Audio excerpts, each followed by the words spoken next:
Praise for white Indiana hero, while black Nashville hero is ignored. Jason Seaman is a hero. Last Friday, he defended the children in his classroom at Noblesville West Middle School in Indiana from a would-be mass murderer. Unarmed, he tackled a student who had returned to class brandishing 2 guns. Jason Seaman was shot 3 times. Seaman's body channeled the sacred duty given to him to educate and protect the children in his care. He was a human shield. James Shaw Jr. is a hero. On April 22, using only his bare hands, Shaw confronted and disarmed an apparent white supremacist named Travis Reinking, who was armed with a military-style assault rifle and had just killed 4 people and wounded 2 others at a Nashville Waffle House restaurant. Reinking wanted to kill more black and brown people, and certainly would have if not for the heroic actions of James Shaw Jr. Both men are very humble. Seaman told reporters on Monday that he is a person who isn't looking for attention. Likewise, Shaw told reporters that, "I'm not a hero. I'm just a regular person. I think anybody could have did what I did if they're pushed. You have to either react or fall. I chose to react because I didn't see any other way to live." On Saturday, President Donald Trump immediately praised Jason Seaman.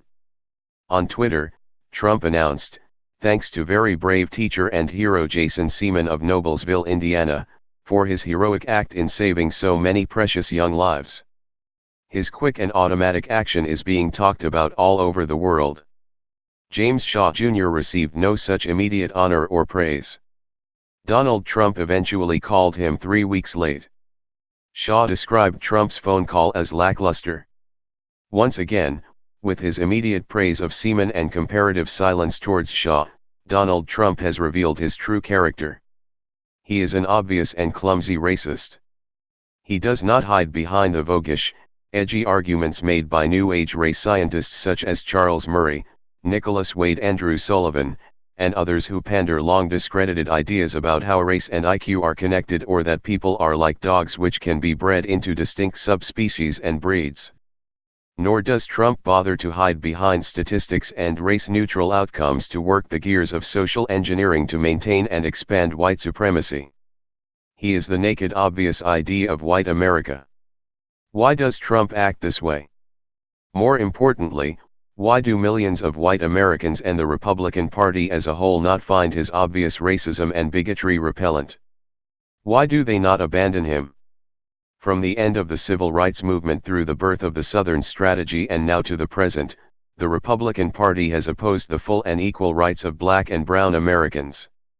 Republican elites may not like Trump's crude, public racism, but on a fundamental level they do not disagree with him. White privilege is to be protected at all costs.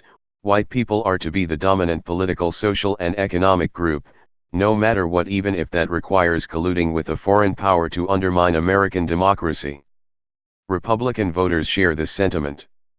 This need to defend the power of white Americans over all others is especially felt by Trump's voters. Public opinion polls and other research also shows that this is a sentiment and anxiety felt by many white Americans as a group. Trump's crude and obvious racism is also cheered on by his supporters as a way of triggering the libs. This is the stuff of childish contrarianism and spite, where serious, life and death matters of human decency and a belief in equal rights under the law and in civil society are reduced to a game.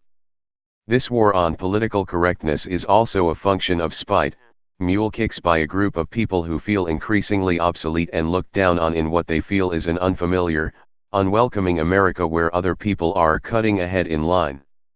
Sociologist Arlie Hochschild, author of Strangers in Their Own Land, Anger and Mourning on the American Right, explained this sentiment in a 2016 essay for Mother Jones.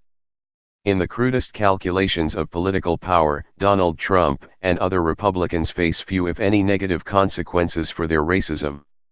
Why? American politics is highly polarized and white racists are now firmly wedded to the Republican Party. While overt racism may be publicly shamed in post-civil rights era America, so far this has not translated into negative consequences at the ballot box for Republican candidates. there is an enduring liberal optimism that Trump's enablers in the Republican Party and right-wing media, as well as his supporters among the public, will have a profound and sudden moment of critical self-reflection where they will see themselves and what they have done as decent people would. This will not happen. Trump's crude and obvious racism is not a bug or a defect. It is a core feature of who he is.